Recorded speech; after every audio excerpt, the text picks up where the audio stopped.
মোহামেডানের হয়ে ডিপিএল এর ম্যাচ খেলতে সাভারে বিকেএসপি মাঠে হাজির হয়েছিলেন তামিম ইকবাল। সেখানেই অসুস্থ হয়ে পড়ছেন বাংলাদেশ ক্রিকেট থেকে সদ্যই সাবেক হয়ে যাওয়া এই তারকা ক্রিকেটার। বিকেএসপির পাশেই ফজিলাতুন্নেসা হাসপাতালে ভর্তি করানো হয় তাকে। সবশেষ প্রাপ্ত খবর অনুযায়ী হৃদরোগে আক্রান্ত হয়েছেন। তার অসুস্থতার কথা ছড়িয়ে পড়ার পর থেকেই ভক্তরা এসে ভিড় জমাতে থাকেন হাসপাতালটিতে। ছোট থেকে খেলা দেখছি, অনেক ভক্ত, মানে তারে আমার খুব ভালো লাগে। তার মানে অসুস্থতার কারণে নিজের কাছে অনেক খারাপ লাগছে, কিন্তু আল্লাহর কাছে বলি তাড়াতাড়ি তাকে সুস্থ করে দিক। আসলে অনেক প্রিয় ক্রিকেটার একজন তামিম ইকবাল ভাই।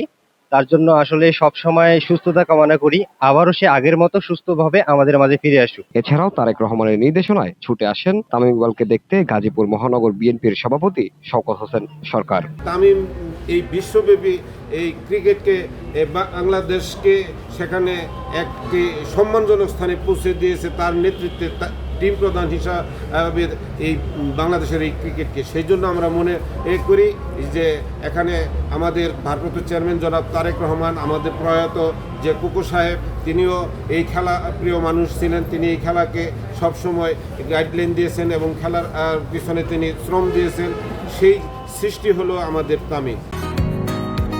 বসুন্ধরা, উত্তরা, বনশ্রী, কুড়িল ও বাড্ডা সহ রাজধানীর বিভিন্ন স্থানে অভিজাত ও অত্যাধুনিক মানের ফ্ল্যাট কেনার এক নির্ভরযোগ্য প্রতিষ্ঠান প্লেজেন্ট প্রপার্টিজ লিমিটেড।